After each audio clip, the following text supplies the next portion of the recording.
Today we're doing something different. We're gonna make a tier list of all the Walking Dead shows, from the best to the worst. So let's start with the OG first, The Walking Dead itself. Let's not lie to ourselves, this show is why 99.9% of us are here. It's an absolute masterpiece. Well yeah, some seasons are they could be done better, but in general, it's one of the most popular shows of all time. It's not a post-apocalyptic drama series, it's the post-apocalyptic drama series, definitely S tier.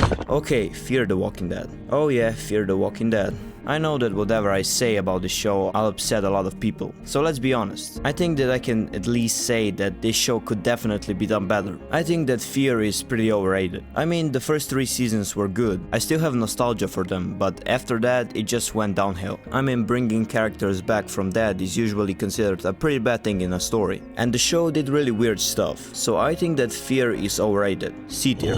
Okay, now Tales of the Walking Dead. God, that show is terrible. I mean, actually, I'd say it's not as bad as most people say. Hear me out. The expectations for this show were huge, and what we got was 6 separate stories. But I think that if you go watch it with 0 expectations, it's gonna be fine. I mean, the acting was good, it looked decent, it's just that it has a really bad story. I mean, just why would you bring something like this on television? So yeah, it wasn't really horrible. We did got some insights into the PPP card and Alpha's backstory, but it wasn't as good as they hyped us that it will be. I mean, they brought Ghost into The Walking Dead, just why? So I can't put it in C tier with Fear. D tier. World Beyond is another show that could be so much more. The thing is, The Walking Dead was always a brutal show, with an average viewer as old as most of my channel viewers, so in their early 20s. So every reasonable person would understand that making a show set in the apocalyptic world shouldn't include a bunch of cringe teenagers who think that they are so cool and also make them overpowered. I mean, I gotta be honest, when I watched it, I thought that it was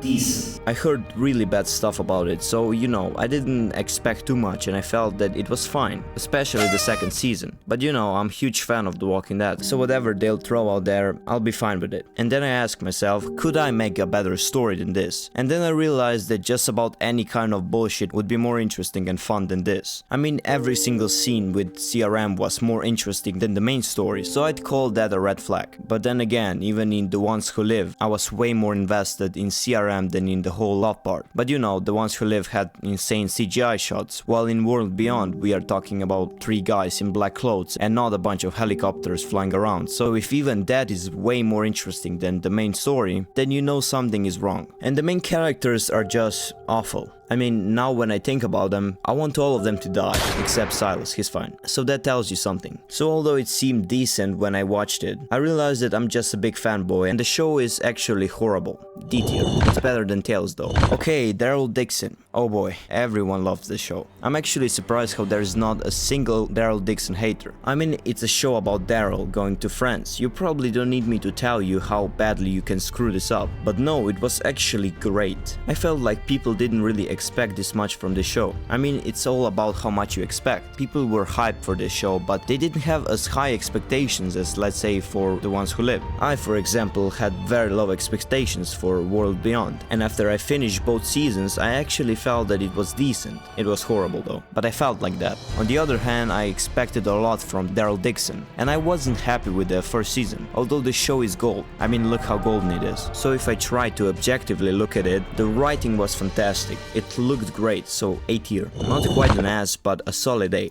Dead City. Oh boy, I love the show. People generally like both Dead City and Daryl Dixon, although I have a feeling that Daryl Dixon is always considered just a little better, and I honestly don't know why. The show is amazing. I absolutely love it. It's like all-out war just in New York. We have a new community formed by Saviors and Negan and Maggie. The show looks so good. I love Croat, he's amazing. I get people that prefer Daryl Dixon over Dead City because friends and all of that, but I don't think people appreciate enough that we are in New York in that city. It looks crazy. A tier. It's even better than Daryl Dixon for me. And now finally, The Ones Who Live. I feel that I should wait a little longer before I make this video because I'm still very upset with the ending of the show. But I can tell you this, it is a masterpiece. I made a video where I went pretty harsh on the show, but all in all, it was good. The Rick and Michonne romance part was handled very well. Everything looks absolutely amazing. The acting is freaking next level. The story is good. CRM is crazy. This is a really decent show. I don't know if I should put it in S or A. I mean, The Walking Dead is an S. But yeah, it's better than Daryl Dixon, it's better than Dead City, and it's worse than the main show for sure,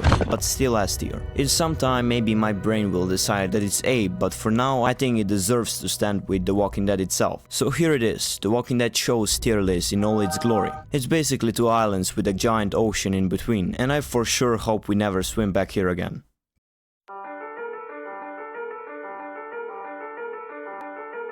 Liquid.